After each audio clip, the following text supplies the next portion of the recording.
You online, they came out with an editorial piece today, speaking to my last guest's condemnation of the situation in which many minority college applicants find themselves.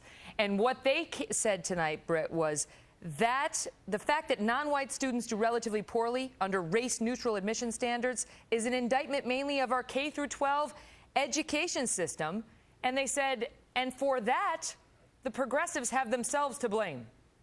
Well, that's a good point, Megan. But the other point is if I'm not mistaken, this also bans gender preferences.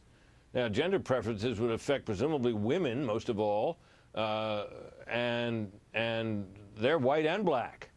So how is that racist? Obviously, it's not.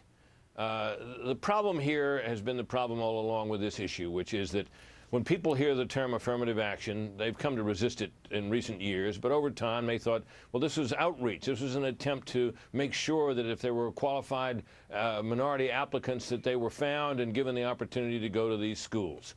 But people now have understood that this is not just that it's racial preference.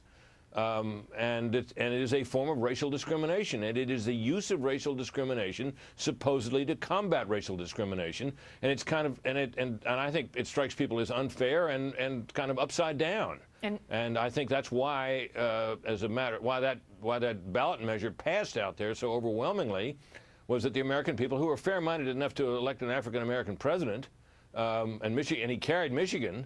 This is the same electorate that voted Barack Obama for president, I guess twice, voted for this measure to ban affirmative action or racial preferences in hiring in certain situations and in school admissions. You know what other state did it? I mean, there's, I think, 8 or 11 states that have done this now, and one of them is California. California is in line with Michigan on this.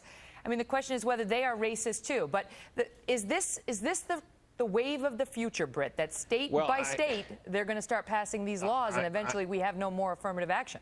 I think that's the direction things are going into, and that's the door that was opened by the Supreme Court today, which is to say to states and other political entities that if you want to legislate on this or act on this in whatever way, that we're not going to stand in your way by declaring that a ban on affirmative action violates the Equal Protection Clause of the 14th Amendment of the Constitution.